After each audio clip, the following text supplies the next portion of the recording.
warqadda liistada ku-xigeenada madaxafiisyadada dowladdeegaanka Soomaalida oo ku taariikhaysan 12 bishii labaad ee sanadka 2014 ayaa waxay u taallaa sida tan.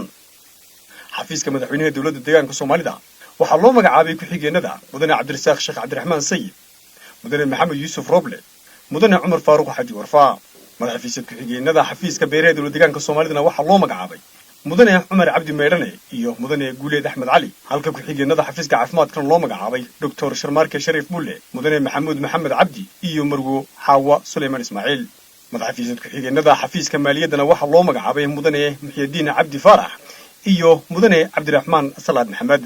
ku-xigeenada xafiiska maaraynta khatarta masiibooyinka ee dowladdeegaanka Soomaalida waxaa loo magacaabay mudane Saadiq Cabdiqaadir Khaliif iyo mudane Cabdifataax Maxamed Cabdi. xafiiska ganacsiga ee dowladdeegaanka Soomaalida ayaa waxaa loo magacaabay ku-xigeenada kala ah Marwo Cabdicasiis Cabdilaahi iyo mudane Cabdi Aadan Xasan.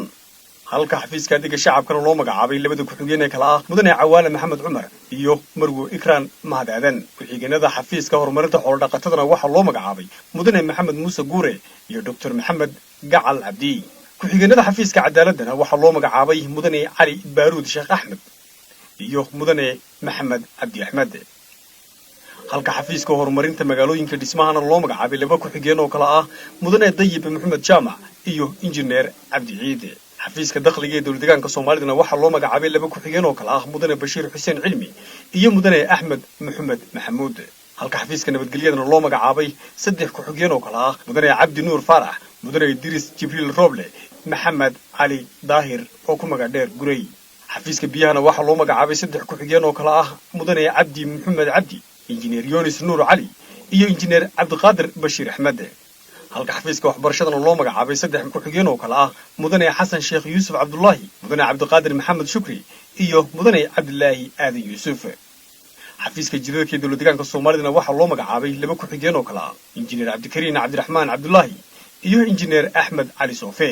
xafiiska arrimaha haweenka dowladdeegaanka Soomaalida waxaa loo magacaabay labo madaxafiisyad ku-xigeen oo kala ah Marwo Muniire Xuseen Xasan iyo Marwo Ubax Cabdiraxmaan. halka xafiiska warfaafintana loo magacaabay laba ku-xigeen oo kala ah mudane Maxamed Roble Maxamed iyo mudane Farxaan Jibriil Cawaale. halka xafiiska waraabkana loo magacaabay laba madaxafiisyad ku-xigeen oo kala ah mudane Cali Bedel Maxamed iyo injineer Abubakar Daakir. xafiiska arrimaha bulshadana waxaa loo magacaabay hal ku-xigeen oo ah mudane Maxamed Axmed Hersi.